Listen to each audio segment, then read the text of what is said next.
Many people talk about the disadvantages of AI and how it's going to completely change the future, the foreseeable future of humanity. How many people are going to be out of a job? How many industries are going to be replaced? Well, yeah. So many professions are going to be eliminated, eradicated, obsolete. Why pay somebody when you can just have AI do it? Quicker, faster, and probably better. Paralegals, assistants, all kinds of secretary jobs, and you name it. AI can do all sorts of things, especially in the next 2 to 5 years as the technology advances. But I think actually that's a great opportunity. Not an opportunity to make money, but an opportunity to fall on your face. See, most people try to avoid falling on their face, but when you actually think about it, for babies, that's a good thing. That's how you learn. And for many, it's only when you hit rock bottom that you find out who's the rock at the bottom. His name's Yeshua. He is the one. His name's Yeshua, the only one. Be very sure. Be very sure. Your anchor holds and grips that solid rock. See, I believe that when you fall on your face, and you will, many people are going to, it will be a great opportunity for you to examine your life.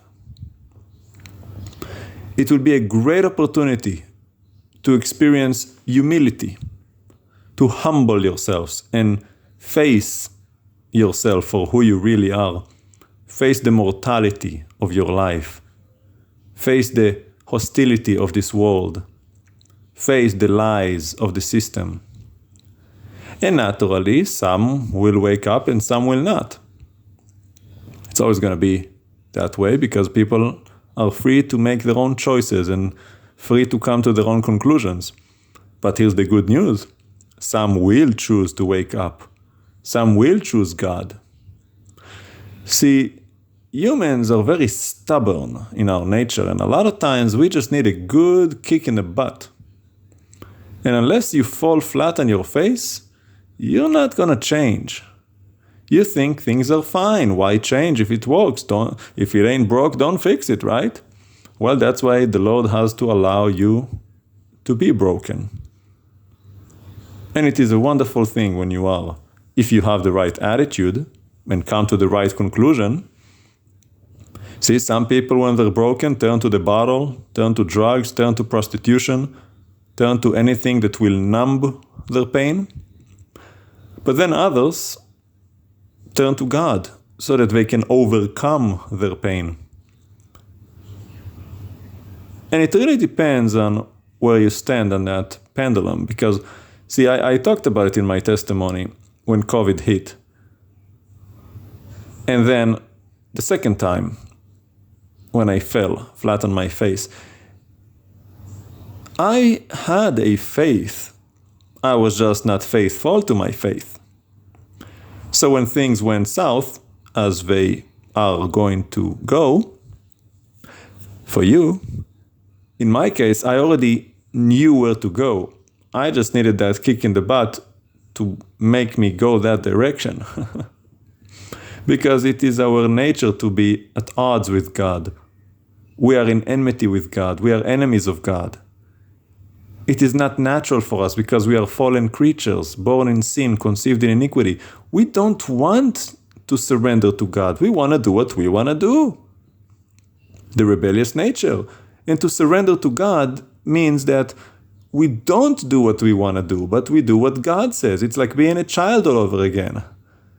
How many children say to themselves, I want to grow up and then I'm going to do what I want to do. I don't want to do what my dad tells me. He always bosses me around. Mama tells me this, that. When I grow up, I'll do what I want to do. Nobody's going to tell me what to do. Well, that's that rebellious attitude. And then you realize, well, if you want salvation, if you want to know your maker, if you actually want to fulfill the purpose of your life, you got to become a child again. And who wants that? Take orders from somebody, do his will, not my own. Well, that's unnatural for us. Especially people who are very entrepreneurial. I'm my own boss. I make the shots around here. Yeah, so many people have that pride, that ego. They don't like taking orders. Which is why the best followers tend to be military people, police officers, firefighters, people that come from a place of discipline and hierarchy. They can understand authority, which is why Yeshua, out of all people, was most impressed with a centurion who understood, because he's a man of authority himself. Being a child is accepting authority, your father's authority. Children obey their parents. Well, is God not your father? Shouldn't you obey him? It's really not that complicated. Being born again, now you're a child again, you're a baby, do what your father said. He provides for you, he'll change your diaper. You just do what he says. And you have to surrender your own life besides. Yeshua said it. You have to hate, meaning reject, everything else in your life so that he is your number one and that you serve him alone. That means that you have to surrender your goals and your dreams and your quotas and the things you want out of your business and out of your life, going after that promotion. So many people believe in God, allegedly, they believe in Yeshua even, but they're not there. Their heart is far from him. They say they love him, they sing, they go to events, but it's so very surface level, it's skin deep, which means it's not deep at all. So the Lord in his mercy has to allow your ship to crash, to wake you up out of that thing. He's going to break that job, he's going to break that house, he's going to break that relationship, because he loves you. And he knows that you're not there yet. And he knows how stubborn we are. He's going to allow you to fall flat on your face and come to a place of helplessness, knowing that some will not survive it. Some will drown. But that is your choice. From his perspective, he has to allow you that choice, because is it really love unless you choose to love freely? Love cannot be forced. You cannot twist somebody's arm to love you. That would just be obedience out of fear, not out of love. And the Lord is not really interested in that. Sure, we ought to fear him. That is, to fear, holy fear, reverence, and know that he is the Lord of all. He is in charge. He is the righteous judge. He sees everything, knows everything. Nothing can get over his eyes. So you ought to fear him, because he is all-powerful and all-knowing. And he judges righteously. But it's not a fear that you think, oh, he's going to eat me, like a grizzly bear. If you do what's right, you have nothing to fear. Isn't that what he told Cain? Well, if you do what's right, then why are you so downcast? But if you're not doing what's right, be careful. Sin is crouching at the door. It wants you. But you could overcome it. See, you could choose to serve God. You could choose to humble yourself to your Maker. And I think it's going to be a wonderful opportunity for so many. When your boat has crashed, when the power goes out and you're not hypnotized anymore. Right now, you're all hypnotized. You're sitting there with those alpha, beta waves coming from your screen, so busy on the stock market, on your transactions. See, that's why COVID was such a great opportunity. And I do believe that many came to faith, even though many fell away from the faith, I'm sure. But for me, that was the time when I truly became a follower. Because the Lord removed all of the obstacles. He removed the false illusion, the false system that I trusted in. I thought I was a follower. Turns out I wasn't. COVID exposed it. And thank God.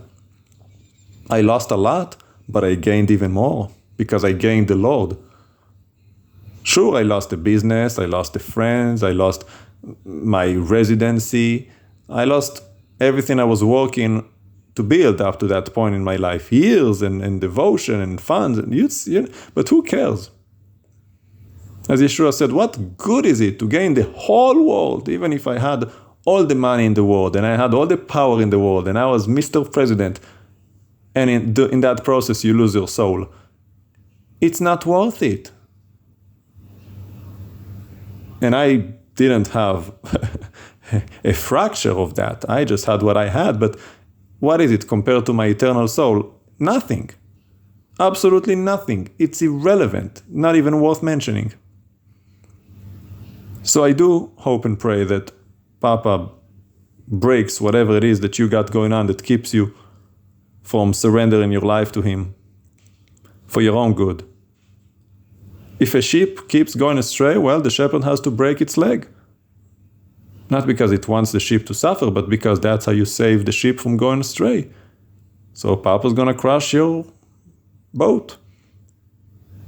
You're gonna lose your job, you might lose your health, you might lose your wealth. But if you have the right attitude and if your eyes are opened, turn it over to the Lord and He'll deliver your soul. He might not deliver your life, you still might die. Many people die. The Lord does not deliver them. But as He said to the thief on the cross, today you will be with me in paradise. He didn't deliver him from the cross. He still died for his theft. But his soul was redeemed. And that is where it's at. So think about these things and get your mind and your heart ready. Because the tsunami is coming. It's only a matter of time. But it's coming. Praise Papa.